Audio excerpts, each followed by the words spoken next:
Yes, hello. Welcome to episode 6 of the Top 4 podcast, the best football podcast in the world. With myself, Prendy, the host, as usual, joined by three lovely, good-looking lads. We got Nath, Pash, and Jack. How you doing, boys? You all good? Oh yeah, All good. I love how you messed up our only slogan as well. Did you say VARguably? He didn't. He said we are the best. I haven't said that every podcast though. It don't matter. That's all right. VARguably the best. We digress. So yeah, big week on the weekend. I say big. A couple of really big games on the weekend. We obviously previewed them before.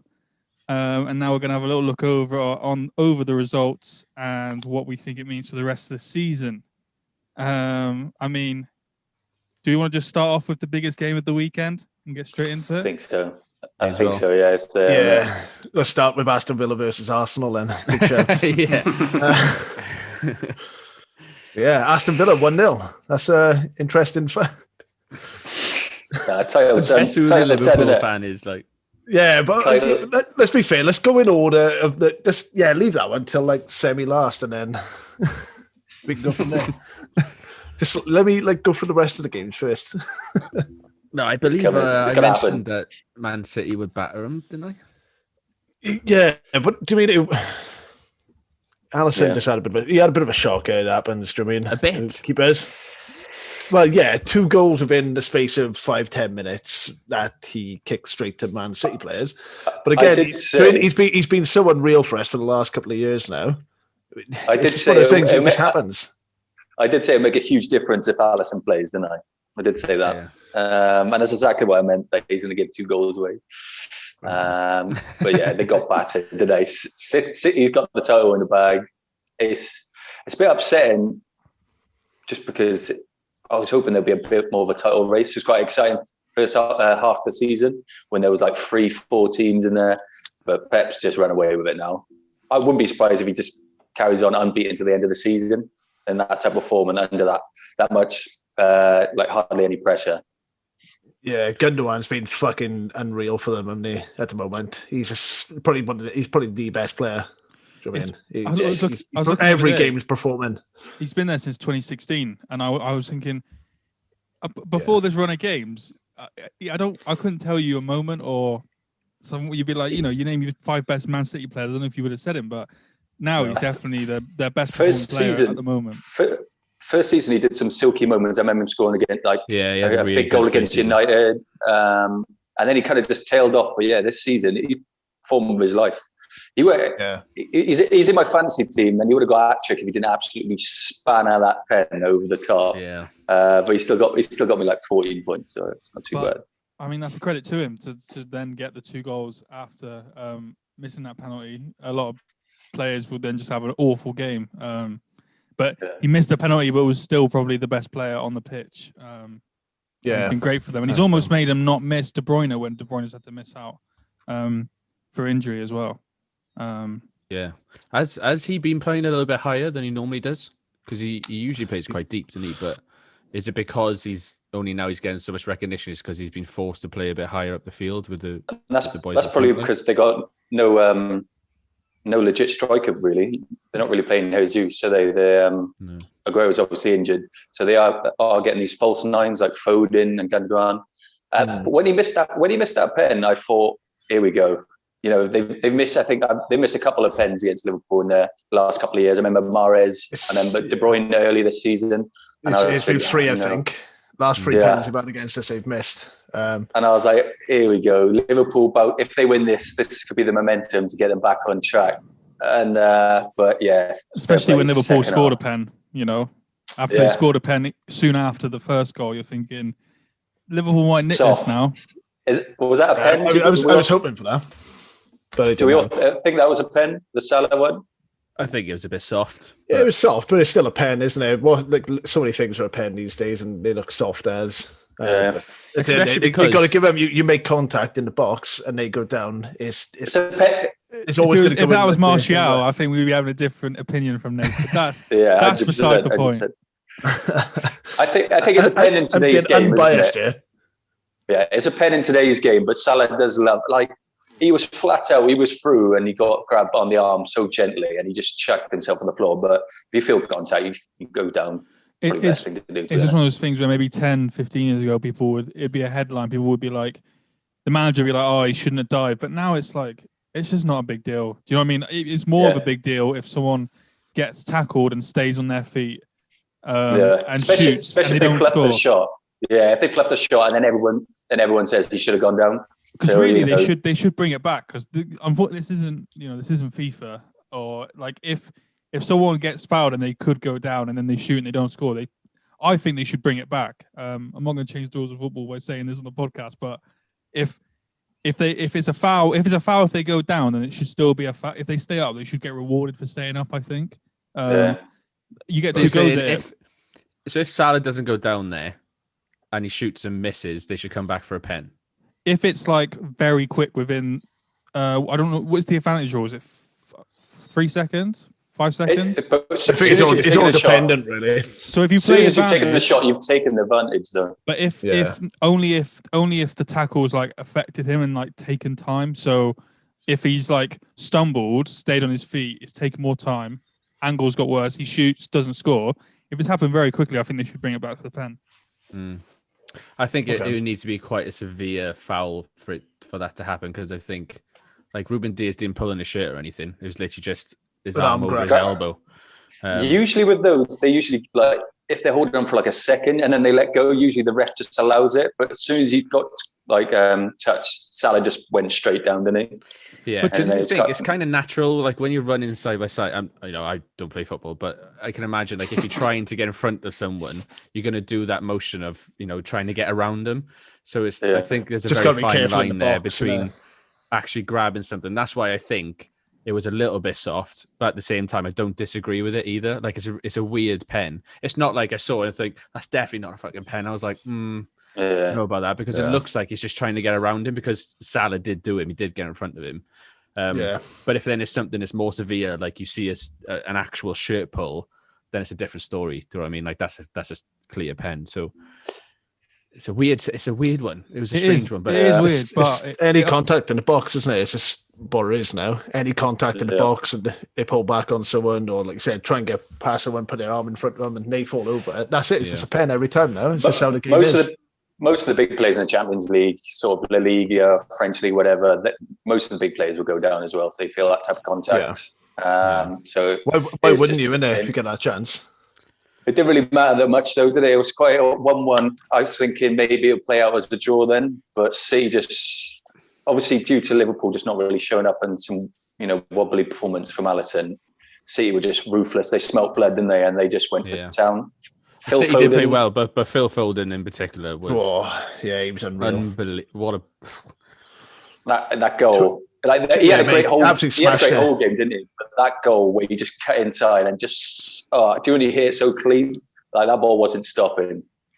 And that assist he had for was it Gundogan, the second goal, when he took it to the byline and just he did like two Liverpool players and just slotted Gundogan in. I was like, Jesus Christ, man, he's class, isn't he? He's special. He's so good. I last season I was like, yeah, he's good, but he's going to be nothing on Greenwood.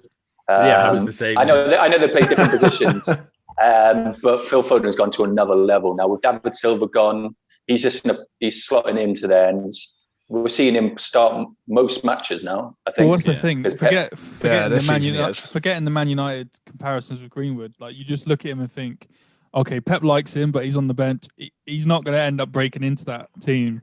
He's probably going to get loaned out or move to mid-table, but he's becoming, and probably will. He's only going to get better for him. He's going to become a pivotal part of that team. Sure. I know you're all Welsh. I know you're all Welsh, but as an Englishman, you're thinking he's getting coached under Pep, and Pep thinks with all the money City have, Pep think he's good enough. So hope he's only 20, 21. 20. Yeah. The exciting thing is, right, he plays like a Spanish player. For England as well, he's been playing. Obviously, been under Pep. He's playing with all these world-class players. To go to the England squad, usually English players don't usually play like that. he plays a different style. He could play that tic-tac. Yeah, it's funny. I watched an interview with him like yesterday or the day before, and he said his icon was David Silva. He watched him in training every single day, and like he was the guy that kind of brought him under his wing. So yeah, he's kind of got that David Silva-esque ability, isn't he? Like around again out of tight spaces, like that thing he did against Brighton the other week when he was on the touchline and he's surrounded. He did like a double spinorama to get out of it. Like there's not many players that'll be able to do that. Like confidence is oozing as well, isn't it? Yeah, mate. To get to that team, you must be confident. Let's be fair. That team is that team is so deep. I mean, the depth in that team across the bench, everything, even reserves.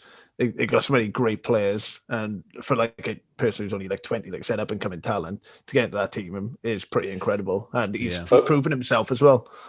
Foden said he wants to like finish his career at City. I know most players say that. I know he's a Manchester lad, but he could probably surpass David Silva, Yaya Toure, company in that sort of legendary status, especially with the money they're pumping in behind now. He's going to be.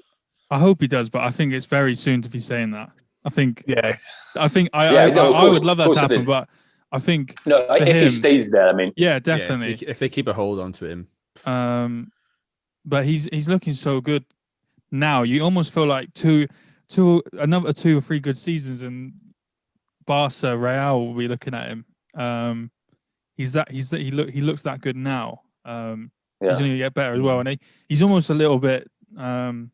He's still obviously 20, like still growing into his body, sounding like a fucking PE teacher. But he's only going to get bigger as well. So like he's going to be like, do you know what I mean? Like they say that about young players coming through. He's got quite a small depth anyway. I think he will be like that David Silva type of depth, and I think that works well for him. Low center of gravity. But think about City, players don't usually get poached that much. They got such a good. Set up there, so much money. So much money, but they don't even. Sometimes they're not even paid the most in the Premier League. Like, but they never usually end up going to other clubs. They got it good there, so I can see him staying there for a long time. To be honest, I think obviously Pep helps. I think with a lot of the. However long Pep stays there, you imagine Phil Foden will stay there, and I don't think Phil Foden will leave. Man City are one of the top, if not the current top team in England, so he will be there for a long time. And I think if he keeps at his level, he will. I'm just saying that obviously with British-based players, whether you're British or a foreign player coming to Britain, you always end up having 2 or 3 good seasons, and then you end up getting linked with Barca and Real.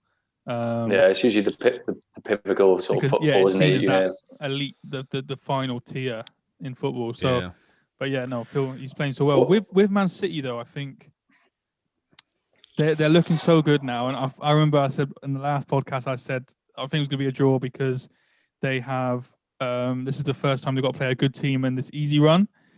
If there's any chance of them not running away with it, it's the next 4 games. They've got Tottenham. They got Everton. Yeah, Tottenham, Everton, West Ham, Arsenal in the next 4 games. Not in that exact order, but they have. That's if they're going to lose any points. If they're going to make it interesting at all, it's probably in the next 4 games. So I think they walk it. The only reason there's no pressure.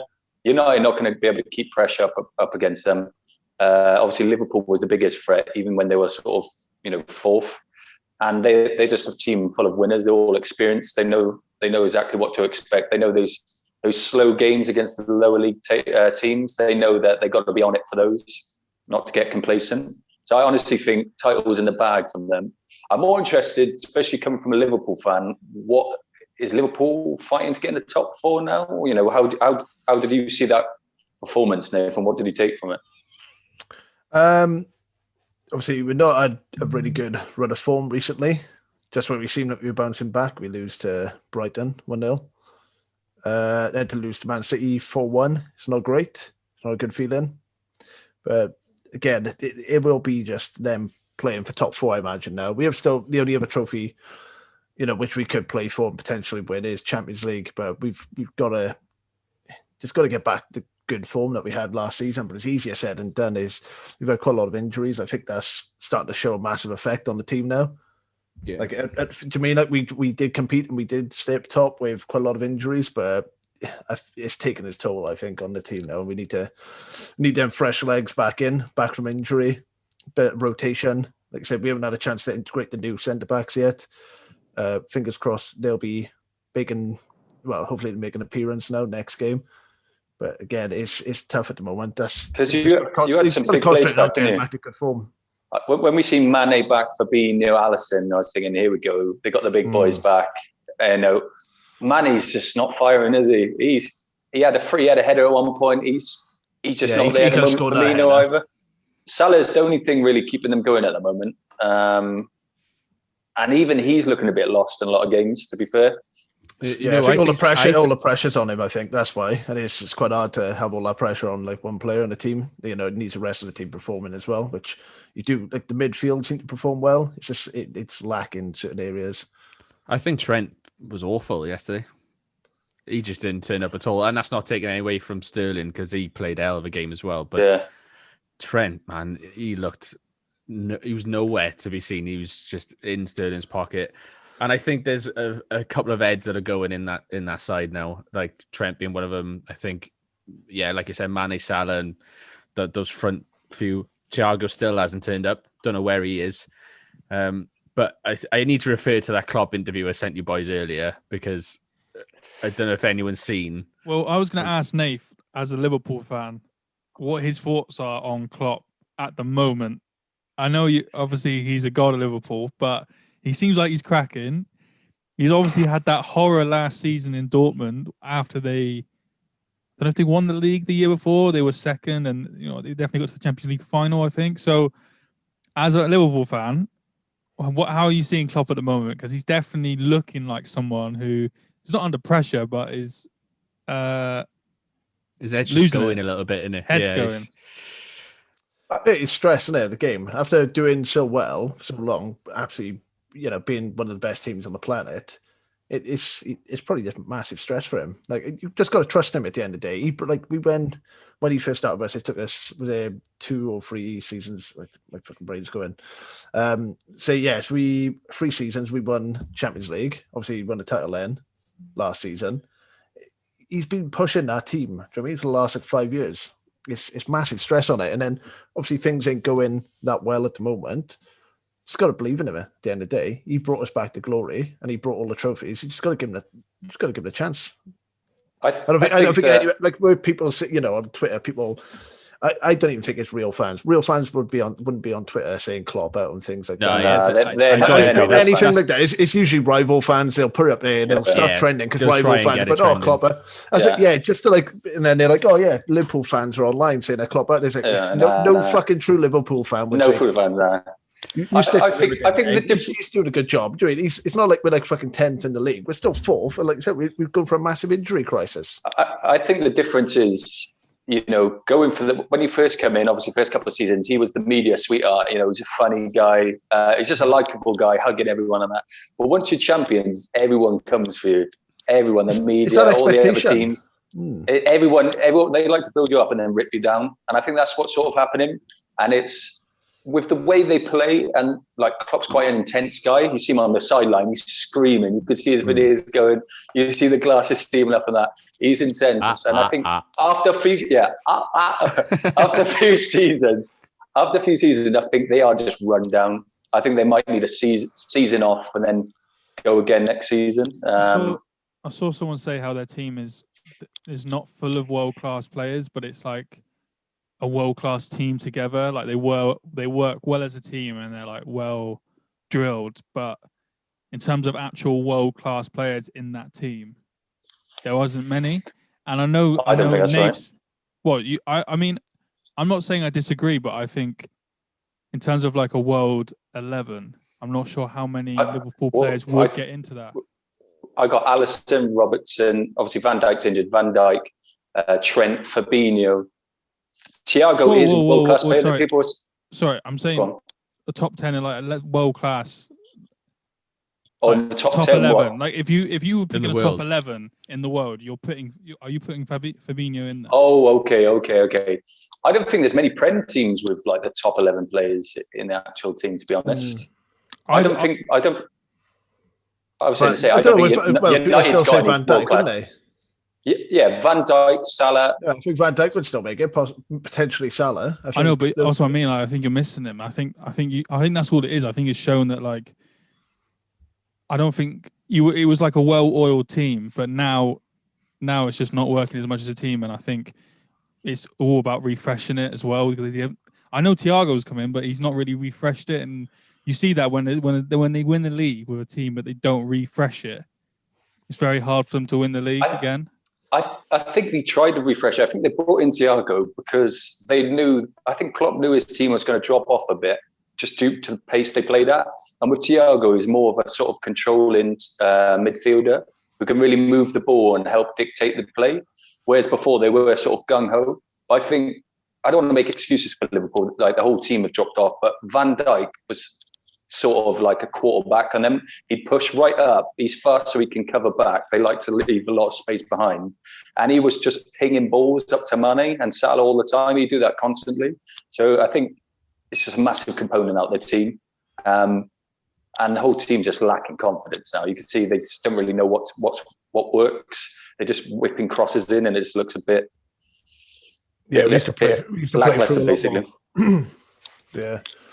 So it's quite a bit of work to do for them at the moment. that was quite intense, in-depth look into one game.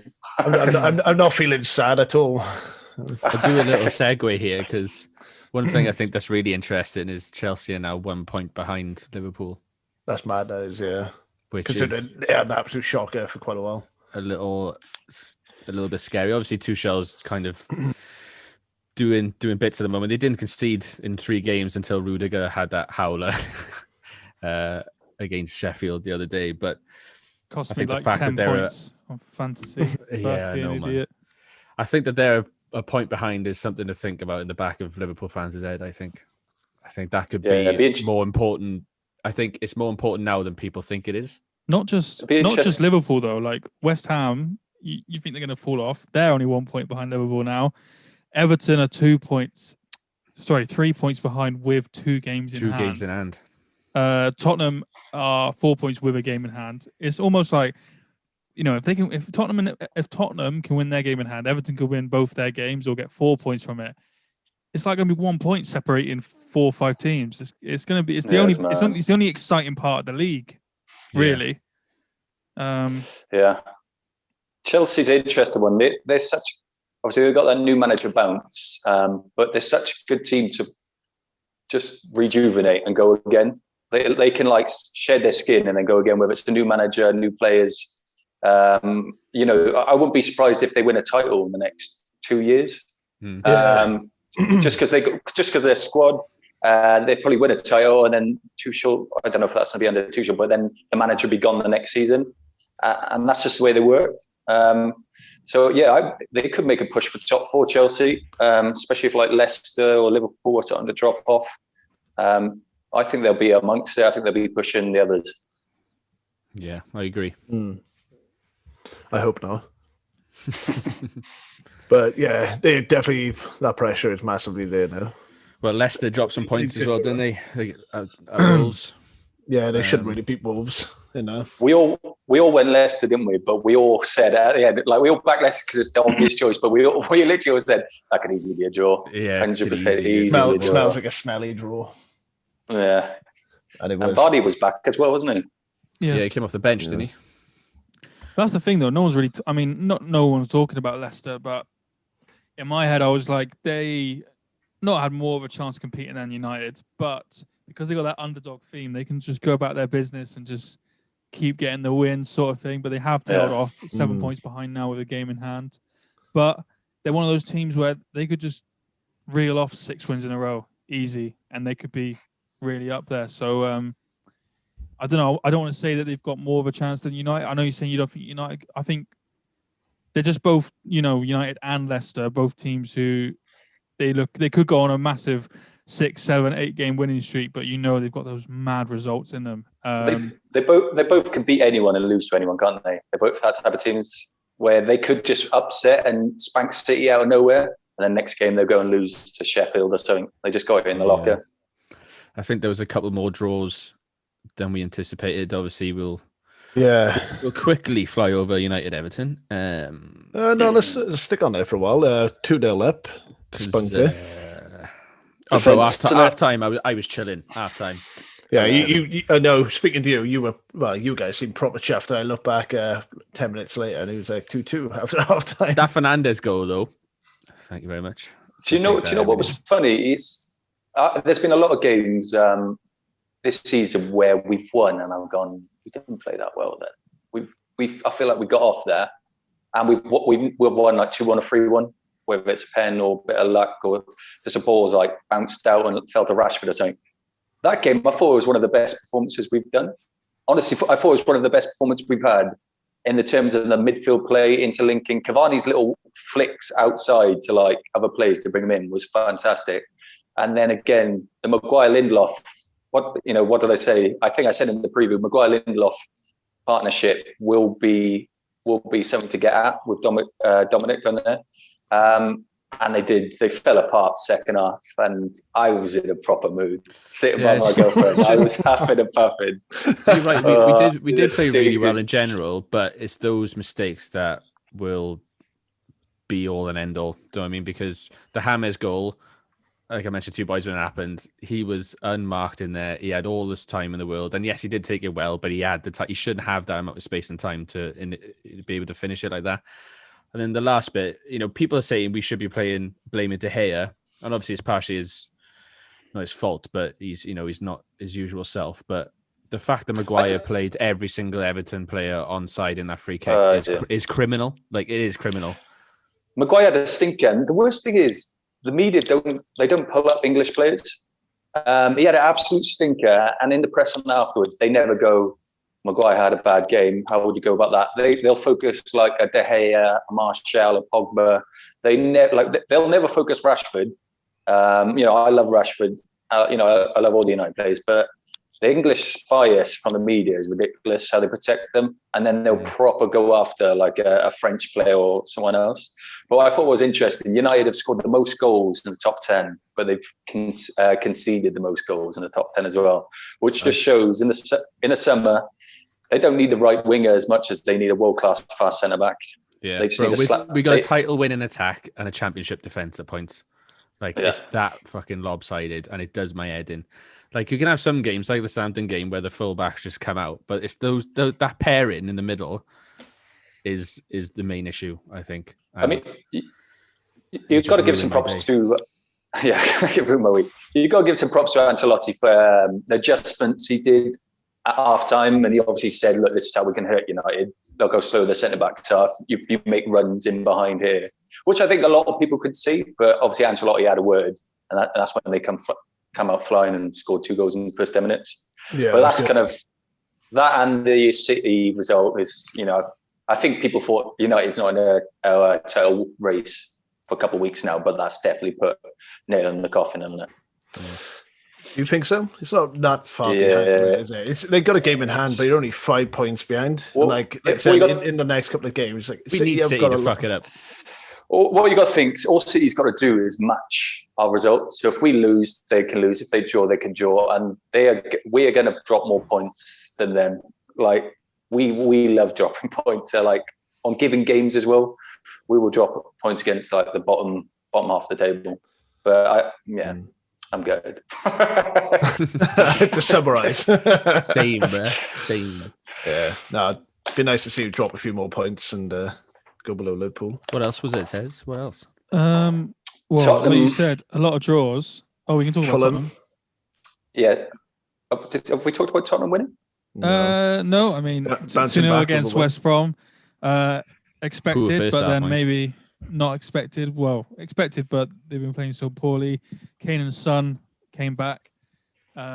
So I think it's going to be interesting there now. I think he's even speaking with my Arsenal heart. I say Arsenal heart. I just love Mourinho. That's all it is. But I think they really need to have a strong run now. Obviously, they got City next game. They're going to get smashed. I'm worried they're going to get smashed because Mourinho. I'm thinking Mourinho's got to buy some defenders in the summer. because he can't be happy with that defense. The way he wants to play, that is not a Mourinho defense. You think that if he has any money, that's what he's spending it on. Keep Kane, keep Son, buy some defenders. They're probably looking more assured as a top 4 contender.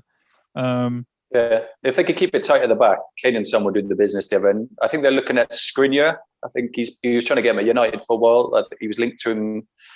I think it was talk about in the last couple of windows. So I think they might go in and get him. For me, the best part of that game was Big Sam taking a throw in. Brilliant. Yeah, like that's iconic, innit? Yeah, absolutely. All the memes that we made already are class. I wish he just actually threw it though. Just like, yeah. That's probably the highlight of West Brom's season so far. Big Sam taking the throw in. I thought Kane was out a lot longer. I was like, oh, they're going to be in trouble. I thought he was out for like a month or so. That's I don't think Mourinho's rushed him back. That's Mourinho though, just not saying what's going on. Just 100%. Playing the media. But yeah, I think we can make more of a judgment on Tottenham probably in about 2 or 3 weeks and work out whether they're going to be battling for Europa or Champions League, because they've been on a bad run, but they're still not far off Champions League. So how their season shapes will depend on the next few games. Obviously, we talked about Chelsea. Big win for Newcastle. Newcastle. Newcastle. Yeah, very big. What a win. mad game that was. Man, good effort from them. They seem to have a bit of a resurgence at the moment after Pash thought they were going to get sacked. Bruce fucking listened to the podcast and decided to give him a kick up the arse. Yeah. Splashing water on his face, had a long hard look in the mirror, and he's just kicking heads up. Southampton, I don't know what's going on with them at the moment. They've fallen right off. As well. Minamino scored from him as well, which is quite nice to see. He went over, scored, but still not enough. I thought with Vestergaard being back, Southampton would have been a bit more stable at the back, but clearly no. Maybe he needs to get back into his rhythm. But he's been out for a while, hasn't he? Yeah, over a month and a half, something like that. Referring to our last episode, it looks like Aston Villa has put a dent in Arsenal's top 6 hopes, or a little dent anyway, I think. Yeah. They scored in the first couple of minutes, didn't they? Like 2-3 minutes, and then held out then, and then held it out. I mean, I said it was going to be 1-0, but the other way. Fair play to Villa. Arsenal, what's going on? They're like AFTV is wicked to watch right now, and the banter online is wicked. But they got Europa League, but are they out of all the cups? They're out of FA Cup, aren't they? They're 10th. They're 4 points behind Villa, who have 2 games in hand now.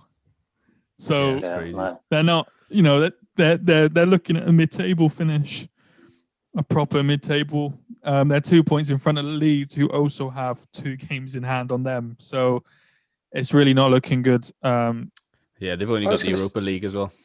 At what point do you know you were like originally was like your top 4 usually you're thinking of Man U, Chelsea, Liverpool and Arsenal, and then obviously City come into it, but you still kind of think of those 5 as like the top 5. What point did we stop thinking of Arsenal as a top 4 and start thinking of Leicester to take their place when Emery came in? Yeah, they're just known as the Big 6, weren't they? And I think it's all to do with like they're the 6 richest clubs, and that's why they used to come all at the top. Which of course it's not really doing much at the moment for Arsenal. If Leeds win tonight, they go 11th, and Leeds have got after tonight they'll have another game in hand. But if they beat Palace tonight, they bunny hop them, so they're in the bottom half of the table. Then I mean, at this point in the season, it's not great. I'd love for them. I'd love them for them to lose some games. I'd love it if they just lost 7 on the bounce again. They're so far ahead. You're such a Spurs fan. They're so far ahead of the relegation zone. They're not going to get relegated now, but I just want them to get down as low as possible. Finish 15th, 16th. I'd love that. Fucking get rid of Arteta. I think Thomas Partey's out injured again, and he seems to be an injury-prone player, because I think he had a bad thigh injury, and I think it's that injury sent him out again. And he's pretty much been one of the, at least solid-looking players. So that's a bit more of something to worry about as an Arsenal fan again. I don't know. Did Aubameyang, he come on, didn't he, in the second half against Villa? So looking at the other results, we had Burnley Brighton drew 1-1. Not. Oh, just really quickly on Burnley. Actually, did anyone see that thing between John McGinn and Sean Dyche? Apparently I did. From when they played at the end of January. Have you boys heard this? Yeah, It's fucking quality. So apparently Sean Dyche was obviously on the touchline, and John McGinn went in for quite a hefty tackle on one of his players. So apparently, obviously, in this gravelly voice, he was giving him shit and protesting against the tackle. And John McGinn just turned around and told him to shut up. It's a very quick comment, but it's really funny. So then Sean Dyche, in front of everyone, was like, so you're in one season in the Premier League and you think you're the big bollocks now, you telling me to shut up. Obviously thinking he'd done him. And then John McGinn just looked over his shoulder. He's like, 6 seasons in the Premier League and you're still wearing that shit coat, you big prick. And apparently everyone was just like, oh. Sean Dyche was like, fair, man. All right. Imagine hearing that, though. I love it. I thought that was really funny. A play as well, because out of managers you wouldn't want to scrap, Sean Dyche is definitely probably top 3. Yeah, he's up there. You fucking break your legs. Sorry, Tez. Anyway, he looks like a hard-boiled egg, doesn't he? Bless him. I don't know what sort of eggs you've been having. No, not very good ones. But yeah, 1-1 Burnley Brighton, and then the other game, Fulham West Ham 0-0. So we're not going to talk about it at all. But no, we are going to talk about it because there was some interesting talking points throughout. As Jack smoothly put at the beginning, that I missed out are. Oh my god, I even forgot what we call it. VARguably. No, I know what we call it, but our motto. Our motto. VARguably, the best podcast in the world. Tagline. Yeah, tagline is better. Could be anything. Take your pick. Anyway, yeah, whatever makes you feel good at home. We have a VAR decision which we could analyze, but we can't really analyze it because it's already been overturned. But we can definitely look into it. Soucek picked. He's in my fantasy team. I know he's in a lot of other people's fantasy teams. He's in mine as well. Sent off in the last minute, like 90 plus 4 or something. Yeah, it's pretty much the last action of the game.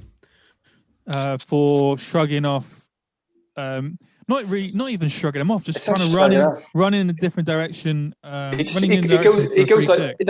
goes like that. He just kind of lifts his arms up. It's one arm. Yeah, and he just goes like that, and the elbow literally taps Mitrovic on the side of the head, and I can't believe. What's the point of VAR if they're giving red cards for that? Oh yeah. Everyone, even in the Sky studio, everyone's just like, "That's not a red card. What are they doing?" Do you know what I would say though? I don't think when I was watching it, I don't know why Mike Dean was like they were giving him the replay, and it was only of like the slow motion of that split second, like the second before. It doesn't show you the whole passage, so it's like, do you know what I mean? It's like he's not getting like the background. It's literally just like all they kept showing was Soucek going like that in slow motion, and it's like as if he meant to do it then, isn't it? Yeah, but it wasn't like that at all. He's just you watch the full movement, and it's just he kind of shrugs him off, and as they like jostling together. Really, that's why the playbacks are so bullshit. Like if it's in slow motion, everything looks proper bad. But you need to watch it in real speed because that's the way refs would usually see it and sort of make a judgment on it. So they need to play back in real speed. But yeah, Mike Dean has given them, I think, the most reds. But he sent off Bednarek against us as well, didn't he? Which has been overturned. So that's 2 overturned reds. He loves it. He loves the red. He loves the red card. But when I first saw the Soucek one, I thought, like when they are lining up ready for a set piece, they put their hands up to show they're not pushing and barging and drawing a foul ever. So I just thought he was doing that, like he was just, or even calling the ball, because obviously that's like sign language between them, like know what play they're going to go for. So I thought it was that as well. So when I saw it, I was like, I can't even I didn't see why they stopped play originally. But well, it's because Mitrovic went down. Meant to be like the biggest thug striker in the Premier League and went down like a sack of shit. Soucek tweeted saying like he went into the Fulham dressing room like after it, and even Mitrovic agreed that it wasn't a red, and Mitrovic apologized to Soucek and being like, I didn't think you would get sent off. So it's like this is why people say football. This is why people just say football's full of fannies. Like rugby fans, I just say football is absolutely full of pussies. It's for this reason, because they get taught to go down any contact. You've seen players get like brushed on their nose in the past, or like touch them hold their eye jump on the floor. Yeah, but obviously it's got to the point now where it's quite bad when Mike Dean's requested not to officiate this weekend at all because he's been receiving death threats, and so you know that's crazy. It gets to the point though where it's all jokes aside, like you got to be a fucking loser to start sending a ref death threats over what could be a genuine mistake. You know, it is a mistake, and everyone can see that. But I mean, fuck me, man, that's his job at the end of the day, and there's no reason to give him that. Yeah, I think we all agreed that that's bang out of order, and to his family as well. You know, people messaging, finding out who his family is on social media and messaging and stuff. It's just completely out of order. Even if it doesn't matter how many times he could mess up. It's just a no-brainer. It shouldn't happen. It's becoming more the regular though, isn't it? It's literally every weekend someone's getting racially abused or someone's getting death threat. Oh, that's crazy at the moment, isn't it? People on Twitter, they think they're fucking because everyone's solid, inside watching football. And internet and obviously the social media is not really doing anything about it. They don't ban accounts; they just sort of leave it. Just let it stew. Free for all. Like Tuanzebe got loads of racial abuse because he came on for the last couple of minutes against Everton and gave a free kick away. And he was getting racially abused again, which has happened twice now in that sort of last month. So I think it's something social media's got to do. There's nothing really, football can do. Football clubs, these people should have a platform, but that they shouldn't really have a platform. And obviously, it's so easy to do it anonymously now these days as well. Like obviously, with the police a bit of digging, they can probably locate who it is. But the general comment here and there is just like different picture profile, no details in or anything, no birthday. Yeah. You're completely anonymous on there. And not that it makes it even, it's just that when you see fans giving that abuse to their own team, like and other players like in the same league, I just don't get what goes through people's heads, man. It's crazy. They're doing it for attention. It's usually kids doing it for attention. The bad thing is, right, is that then next week when they play really well, they'll be singing their praises. I love them, and licking their ass. They don't see them as real players today. No, that's it. You still see people. You still see people complaining online about when they have to take a knee at the beginning. It's because of shit like this. Do you know what I mean? Like if they just fucking everyone stop being absolute pricks, like we get it. We wouldn't have to do the fucking knee then because everyone stop being cunts for a change. But in the football world, and it is a bad thing that things blow over very quickly. So I'm sure that Mike Dean is, will be back to himself really soon. And I hope he is. That's the thing. He's obviously a bit of a character, Mike Dean. He's put himself out there, and some of the things he does means he loves the attention, and that doesn't condone anything that's happened, and that is not what I'm saying in any way. But what I will say is that I think that means that obviously his family's been death threats, and that I think he's not going to I think this, he's quite old now. It could be his last season or 2 seasons left of being a referee, but he'll be back out of principle, I think, to show everyone. And what I'm trying to say is that he's, I know he's on podcasts with Peter Crouch and he's done other things. Yeah. Like he seems like, even though some of the things he does is for isn't necessary, he does seem like a good bloke and up for a good laugh. And he is a football fan. You know what I mean? Some of these referees, you question if they even like the sport, but he does like the sport. Yeah. So, it'd be good to see. Obviously, I'm not gonna lie. There's some games that have been really boring, and he's been arguably some of the more entertaining parts of the game. There's been a meme from my favorite point to the penalty spot is quality. My favorite is obviously sometimes when a player comes on, managers give him a little slap on the bum, or like the guy doing the sub number gives a little slap on the bum. There's one time where it's mid-match and a player's like running for the ball and he's asking for the ball and he runs past him and Mike Dean gives him a little slap on the bum mid-play. That stuff like that is just he needs to stuff like that is just bang unnecessary because he's like, you're not one of the players, like you're getting too into it. It's not, you're there as like a watcher to mediate it like that. That's I mean, I like it when he off when it's not on, when it's not during the game and he picks up the ball and he's looking down the camera. That's all fun. Stuff like that I think is just a bit weird. It is a bit weird. I love it when Fellaini went up to complain about a call he made, and he's just he goes up to him, he just looks Fellaini up and down. He's like, yeah. The best is when someone tries to touch him, or Oh, one yeah. person tried to stop. He looks stopping him from disgusting. getting a He's card. disgusting. the card, and he's just like, the power does go to these refs heads sometimes. Exactly. They walk around like their bollocks is huge. But well, most of them are former teachers or policemen. But that's enough about slagging off refs. We can. Yeah, I mean, we'd be here all night. I guess on that note, it's a good thing it's been overturned, but VAR should be stopping that from happening twice in 2 weeks. What's the point of it? What's the point of it if it's not going to get it right the first time in a drain? I mean, they just got to sort it out. Just a joke. But on the topic of VAR, we're going to do our own sort of VAR now by sort of revising our top 4 picks that we did in the first episode, which probably was 3 or 4 weeks ago now. Time flies when you're having fun. But yeah, 3 or 4 weeks ago, we did who we thought were going to be in the top 4. And we decided that we're going to update them this week. I'm not sure how we're going to score it at the end of the season. Obviously, whatever we said at the beginning is probably but just out of interest, we're going to quickly just name who we think the top 4 is going to be at the end of the season. We'll start with Pasha. Last time I said, I reckon no explaining. No explaining. Just do it. City, United, Liverpool, Leicester. Okay. Nath? Liverpool. No, it's definitely mine's 100% now. It's City first. United, I think, definitely going to go second. To be fair, the rate we're playing, I think we'd be 4th and Leicester be 3rd at this point. Jack? I'm going to throw a curveball in there. I'm going to go City, United, Leicester, Chelsea. You bitch. Okay.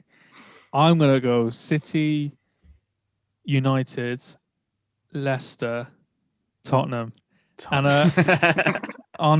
but I don't know. I genuinely don't think. I don't think Liverpool are going to get top 4. But we're not going to analyze it too much. But I'm with you, Jack. I think there could be some bad things to happen for the rest of the season. The fact that Chelsea are 1 point behind Liverpool is way more important than people think at the moment.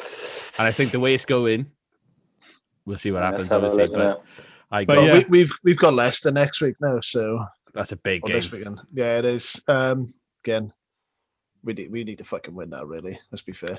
And we're away as well. So we have been playing better away recently. We can't fucking play at home. We've lost 3. This season, there's no home advantage this season, is there? I think it's the first time we lost. And I think it's the first time we've lost 3 at home since 1963. So yeah, things aren't going the best at the moment. But Anfield went from a fortress to my grandfather's back shed. Like, oh, is it?